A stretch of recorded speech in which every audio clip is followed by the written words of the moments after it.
Suya ko aning kibuloy ba? Kuyaw kaayog mga sister bay pang internasyonal. Tinuod kaya tong kaso niya nagibuhat sa iya karon. Mangutan na ta mga taga diribe. Na ako karon sa eskwelahan niya.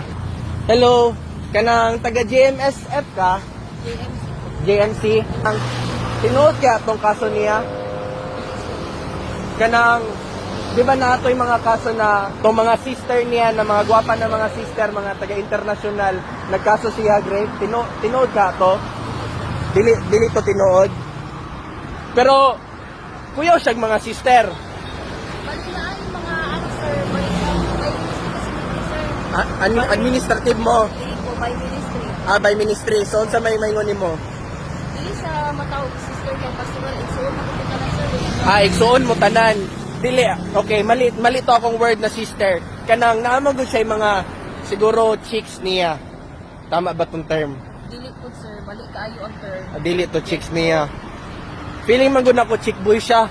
Kay ngano mamili man siya ng puros man gwapa lang iyang choir. Guwapa lang? Napansin ako, oh. To nasa TV, katong nasa TV. Guwapa lang na sila sa TV sir, pero pagkalawin mo sa personal dili. Mao ba?